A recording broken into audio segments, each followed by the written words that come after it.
హైదరాబాద్లోని పుప్పాలగూడలో జంట హత్యలు సంచలనంగా మారాయి. అనంత పద్మనాభ స్వామి దేవాలయం గుట్టల్లో మృతదేహాలను చూసి స్థానికులు షాక్ అయ్యారు. యువకుణ్ణి కత్తులతో పొడిచి హత్య చేశారు దుండగులు. ఆ స్పాట్కు 60 మీటర్ల దూరంలో యువతి మృతదేహం పడి ఉంది.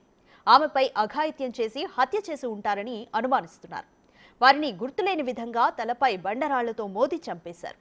గాలిపటాలు ఎగరవేయడానికి వచ్చిన యువకులకు మృతదేహాలు కనిపించడంతో జంట హత్యలు వెలుగులోకొచ్చాయి.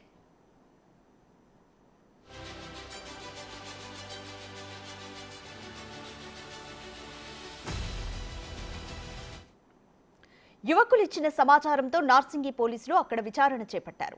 డాగ్ స్క్వాడ్, క్లూస్ టీమ్ బృందాలు స్పాట్లో ఖాళీ మద్యం బాటిల్స్ ను గుర్తించాయి. కీలకమైన ఆధారాలు సేకరించారు. జంట హత్యలు జరిగిన ప్రాంతాన్ని రాజేంద్రనగర్ డీసీపీ శ్రీనివాస్ పరిశీలించారు. 2 రోజుల క్రితం హత్యలు జరిగినట్లు నిర్ధారణకొచ్చారు. సమీపంలోని సీసీటీవీ ఫుటేజ్ ను పరిశీలిస్తున్నారు.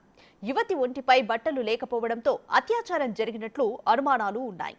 ఇద్దరూ ఏకాంతంగా ఉన్న సమయంలో వారిపై దాడి చేసినట్లుగా భావిస్తున్నారు.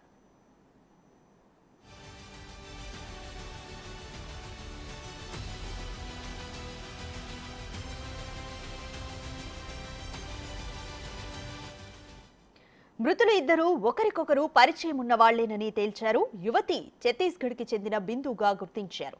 యువకుడి పేరు అంకిత్ గా నిర్ధారణకొచ్చారు. మృతురాల్ని ఈ నెల 8న ఎల్బీనగర్ నుంచి తీసుకొచ్చి నానక్రామ్గూడలో ఉంచినట్లు గుర్తించారు. ఈ నెల 11వ తేదీ రాత్రి హత్య జరిగినట్లుగా అనుమానిస్తున్నారు.